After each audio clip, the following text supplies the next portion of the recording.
Chapter 7. For some reason or other, the house was crowded that night, and the fat Jew manager who met them at the door was beaming from ear to ear with an oily tremulous smile. He escorted them to their box with a sort of pompous humility, waving his fat jeweled hands and talking at the top of his voice. Dorian Gray loathed him more than ever. He felt as if he had come to look for Miranda and had been met by Caliban. Lord Henry, upon the other hand, rather liked him. At least he declared he did, and insisted on shaking him by the hand and assuring him that he was proud to meet a man who had discovered a real genius and gone bankrupt over a poet. Hallward amused himself with watching the faces in the pit. The heat was terribly oppressive, and the huge sunlight flamed like a monstrous dahlia with petals of yellow fire. The youths in the gallery had taken off their coats and waistcoats and hung them over the side. They talked to each other across the theater and shared their oranges with the tawdry girls who sat beside them. Some women were laughing in the pit. Their voices were horribly shrill and discordant. The sound of the popping of corks came from the bar. "What a place to find one's divinity in," said Lord Henry. "Yes," answered Dorian Gray. "It was here I found her, and she is divine beyond all living things. When she acts, you will forget everything. These common rough people, with their coarse faces and brutal gestures, become quite different when she is on the stage. They sit silently and watch her. They weep and laugh as she wills them to do. She makes them as responsive as a violin. She spiritualizes them, and one feels that they are of the same flesh and blood as oneself. The same flesh and blood as oneself. Oh, I hope not," exclaimed Lord Henry, who was scanning the occupants of the gallery through his opera glass. "Don't pay any attention to him, Dorian," said the painter. "I understand what you mean, and I believe in this girl. Anyone you love must be marvelous, and any girl who has the effect you describe must be fine and noble. To spiritualize one's age, that is something worth doing. If this girl can give a soul to those who have lived without one, if she can create the sense of beauty in people whose lives have been sordid and ugly, if she can strip them of their selfishness and lend them tears for sorrows that are not their own, she is worthy of all your adoration, worthy of the adoration of the world. This marriage is quite right. I did not think so at first, but I admit it now. The gods made Sybil Vane for you. Without her you would have been incomplete." "Thanks, Basil," answered Dorian Gray, pressing his hand. "I knew that you would understand me. Harry is so cynical, he terrifies me. But here is the orchestra. It is quite dreadful, but it only lasts for about 5 minutes. Then the curtain rises, and you will see the girl to whom I am going to give all my life, to whom I have given everything that is good in me." A quarter of an hour afterwards, amidst an extraordinary turmoil of applause, Sybil Vane stepped onto the stage. Yes, she was certainly lovely to look at, one of the loveliest creatures, Lord Henry thought, that he had ever seen. There was something of the fawn in her shy grace and startled eyes.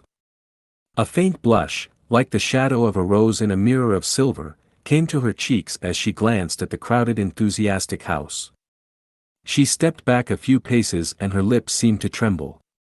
Basil Hallward leaped to his feet and began to applaud. Motionless, and as one in a dream, sat Dorian Gray, gazing at her.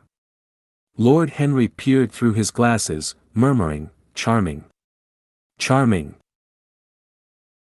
The scene was the hall of Capulet's house, and Romeo in his pilgrim's dress had entered with Mercutio and his other friends. The band, such as it was, struck up a few bars of music, and the dance began. Through the crowd of ungainly, shabbily dressed actors, Sybil Vane moved like a creature from a finer world. Her body swayed, while she danced, as a plant sways in the water. The curves of her throat were the curves of a white lily. Her hands seemed to be made of cool ivory. Yet she was curiously listless. She showed no sign of joy when her eyes rested on Romeo. The few words she had to speak Good pilgrim, you do wrong your hand too much, which mannerly devotion shows in this, for saints have hands that pilgrims' hands do touch, and palm to palm is holy palmer's kiss. With the brief dialogue that follows, were spoken in a thoroughly artificial manner. The voice was exquisite, but from the point of view of tone it was absolutely false. It was wrong in color. It took away all the life from the verse. It made the passion unreal. Dorian Gray grew pale as he watched her. He was puzzled and anxious. Neither of his friends dared to say anything to him. She seemed to them to be absolutely incompetent. They were horribly disappointed. Yet they felt that the true test of any Juliet is the balcony scene of the second act. They waited for that. If she failed there was nothing in her. She looked charming as she came out in the moonlight. That could not be denied. But the stodginess of her acting was unbearable, and grew worse as she went on. Her gestures became absurdly artificial. She overemphasized everything that she had to say. The beautiful passage. Thou knowest the mask of night is on my face, else would a maiden blush bepaint my cheek for that which thou hast heard me speak tonight. Was declaimed with the painful precision of a schoolgirl who has been taught to recite by some second-rate professor of elocution. When she leaned over the balcony and came to those wonderful lines.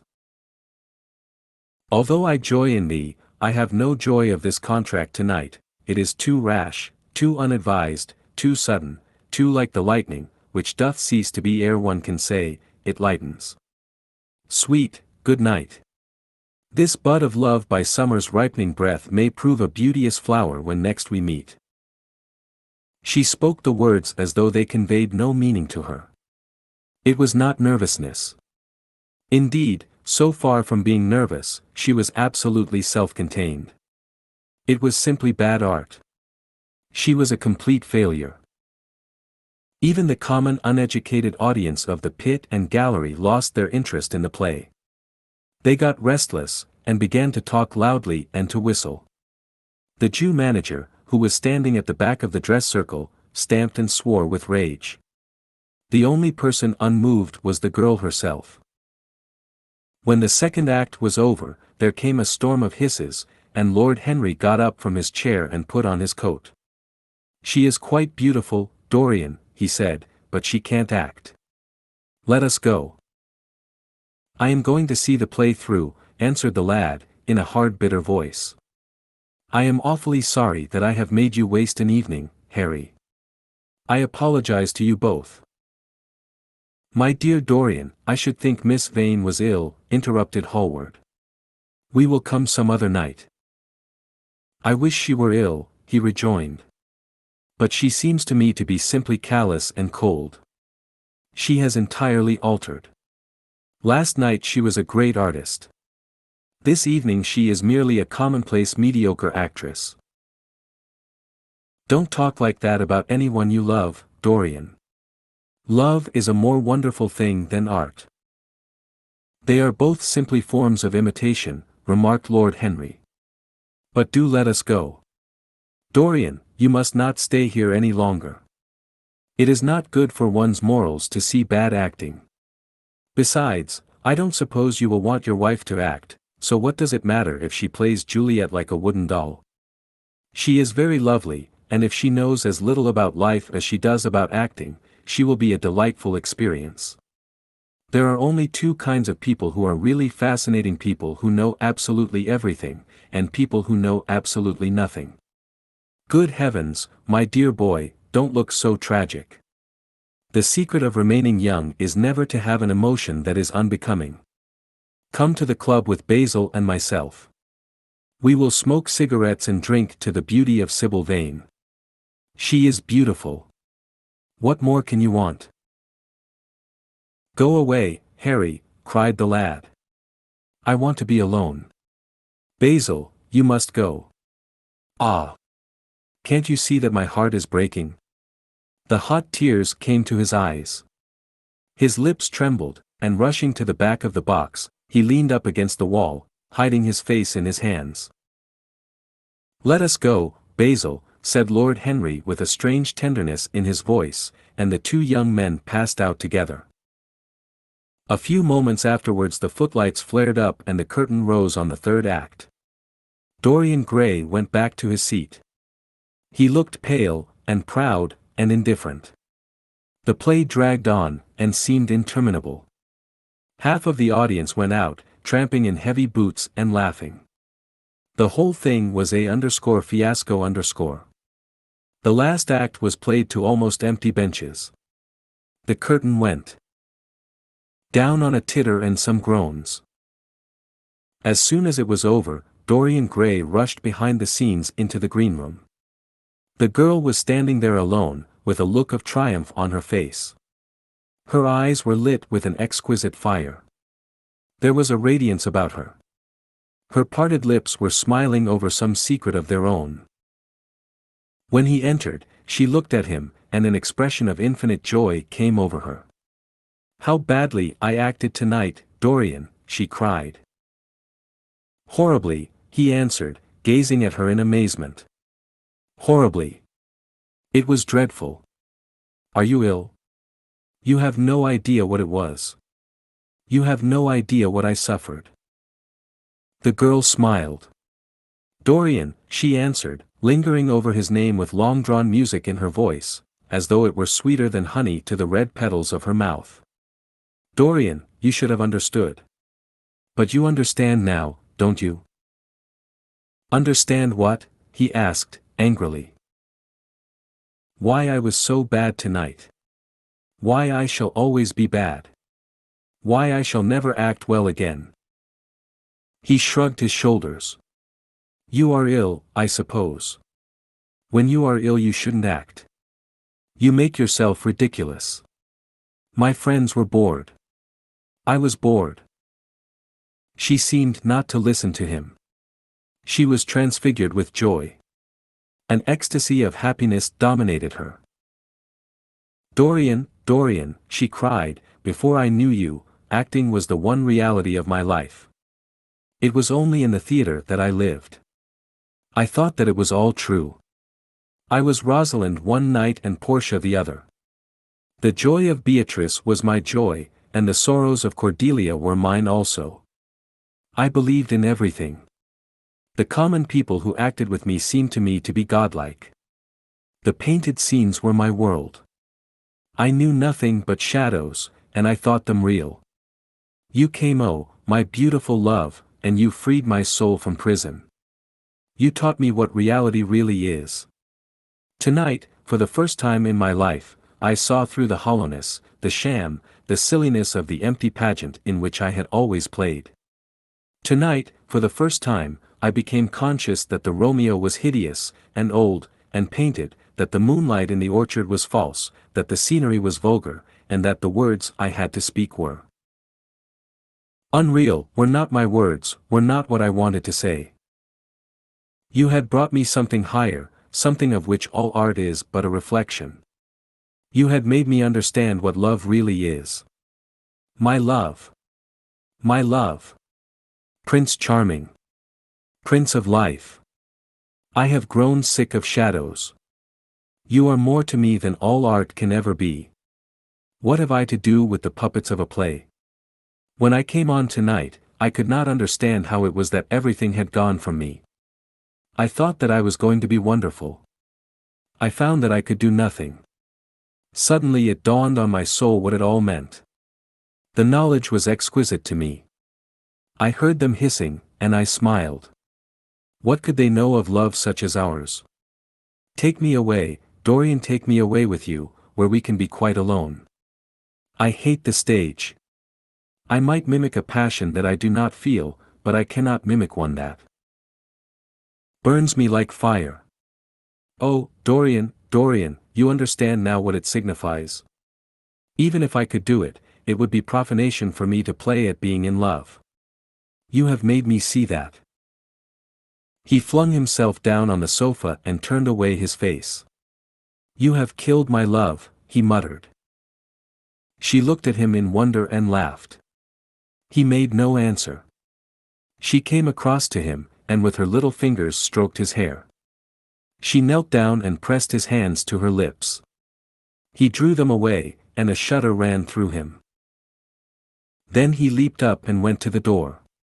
Yes, he cried, you have killed my love. You used to stir my imagination. Now you don't even stir my curiosity. You simply produce no effect. I loved you because you were marvelous, because you had genius and intellect, because you realized the dreams of great poets and gave shape and substance to the shadows of art. You have thrown it all away. You are shallow and stupid. My God! How mad I was to love you! What a fool I have been! You are nothing to me now. I will never see you again. I will never think of you. I will never mention your name. You don't know what you were to me, once. Why, once? Oh, I can't bear to think of it. I wish I had never laid eyes upon you. You have spoiled the romance of my life. How little you can know of love, if you say it mars your art. Without your art, you are nothing. I would have made you famous, splendid, magnificent. The world would have worshipped you, and you would have borne my name. What are you now? A third-rate actress with a pretty face. The girl grew white and trembled. She clenched her hands together, and her voice seemed to catch in her throat. You are not serious, Dorian, she murmured. You are acting. Acting. I leave that to you.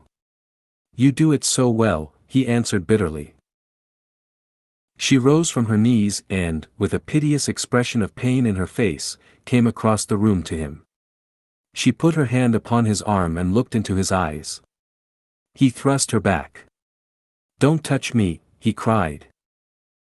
A low moan broke from her, and she flung herself at his feet and lay there like a trampled flower. Dorian, Dorian, don't leave me, she whispered. I am so sorry I didn't act well. I was thinking of you all the time. But I will try indeed, I will try. It came so suddenly across me, my love for you. I think I should never have known it if you had not kissed me, if we had not kissed each other. Kiss me again, my love. Don't go away from me. I couldn't bear it. Oh. Don't go away from me. My brother. No, never mind. He didn't mean it. He was in jest. But you, oh. Can't you forgive me for tonight? I will work so hard and try to improve. Don't be cruel to me, because I love you better than anything in the world. After all, it is only once that I have not pleased you. But you are quite right, Dorian. I should have shown myself more of an artist. It was foolish of me, and yet I couldn't help it. Oh, don't leave me. Don't leave me. A fit of passionate sobbing choked her. She crouched on the floor like a wounded thing, and Dorian Gray, with his beautiful eyes, looked down at her, and his chiseled lips curled in exquisite disdain. There is always something ridiculous about the emotions of people whom one has ceased to love. Sybil Vane seemed to him to be absurdly melodramatic. Her tears and sobs annoyed him. I am going, he said at last in his calm, clear voice. I don't wish to be unkind, but I can't see you again. You have disappointed me. She wept silently, and made no answer, but crept nearer. Her little hands stretched blindly out, and appeared to be seeking for him. He turned on his heel and left the room. In a few moments he was out of the theater. Where he went to he hardly knew. He remembered wandering through dimly lit streets, past gaunt, black-shadowed archways and evil-looking houses. Women with hoarse voices and harsh laughter had called after him. Drunkards had reeled by, cursing and chattering to themselves like monstrous apes. He had seen grotesque children huddled upon doorsteps, and heard shrieks and oaths from gloomy courts. As the dawn was just breaking, he found himself close to Covent Garden.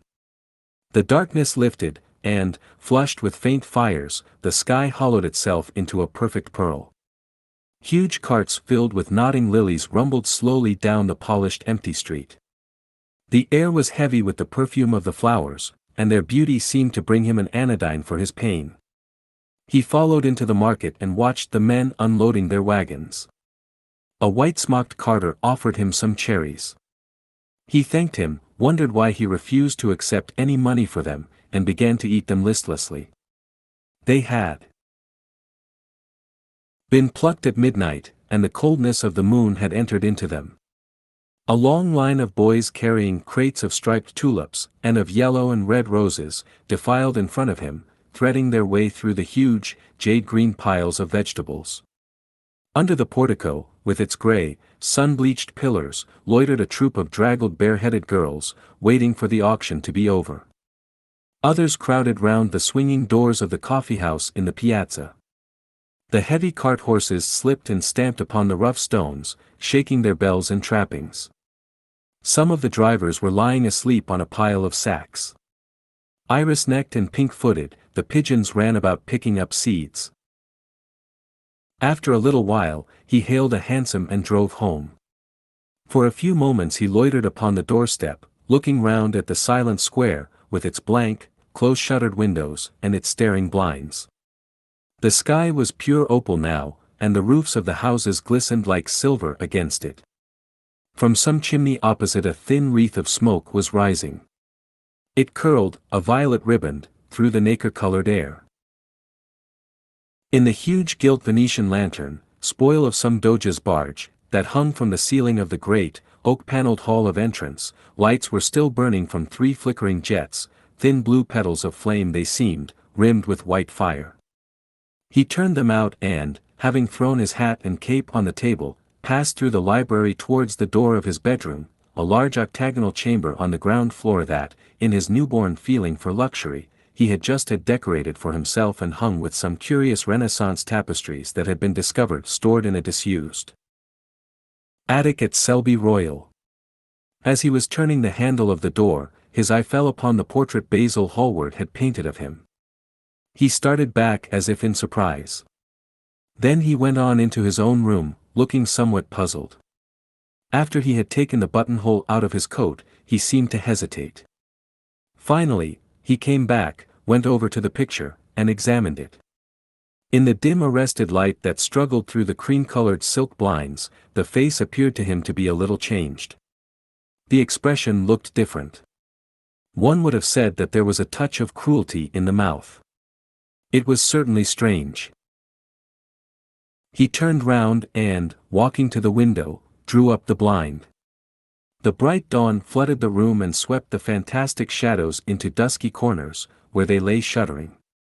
But the strange expression that he had noticed in the face of the portrait seemed to linger there, to be more intensified even.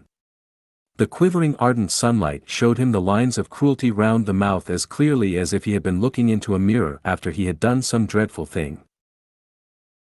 He winced and, taking up from the table an oval glass framed in ivory cupids, one of Lord Henry's many presents to him, glanced hurriedly into its polished depths. No line like that warped his red lips. What did it mean? He rubbed his eyes, and came close to the picture, and examined it again. There were no signs of any change when he looked into the actual painting, and yet there was no doubt that the whole expression had altered. It was not a mere fancy of his own. The thing was horribly apparent. He threw himself into a chair and began to think. Suddenly there flashed across his mind what he had said in Basil Hallward's studio the day the picture had been finished. Yes, he remembered it perfectly. He had uttered a mad wish that he himself might remain young, and the portrait grow old, that his own beauty might be untarnished, and the face on the canvas bear the burden of his passions and his sins, that the painted image might be seared with the lines of suffering and thought, and that he might keep all the delicate bloom and loveliness of his then just conscious boyhood. Surely his wish had not been fulfilled. Such things were impossible. It seemed monstrous even to think of them. And, yet, there was the picture before him, with the touch of cruelty in the mouth. Cruelty. Had he been cruel? It was the girl's fault, not his. He had dreamed of her as a great artist, had given his love to her because he had thought her great. Then she had disappointed him. She had been shallow and unworthy. And, yet, a feeling of infinite regret came over him, as he thought of her lying at his feet sobbing like a little child. He remembered with what callousness he had watched her. Why had he been made like that? Why had such a soul been given to him? But he had suffered also. During the 3 terrible hours that the play had lasted, he had lived centuries of pain, aeon upon aeon of torture. His life was well worth hers. She had marred him for a moment, if he had wounded her for an age. Besides, women were better suited to bear sorrow than men. They lived on their emotions. They only thought of their emotions. When they took lovers, it was merely to have someone with whom they could have scenes. Lord Henry had told him that, and Lord Henry knew what women were. Why should he trouble about Sybil Vane? She was nothing to him now. But the picture? What was he to say of that? It held the secret of his life, and told his story. It had taught him to love his own beauty. Would it teach him to loathe his own soul?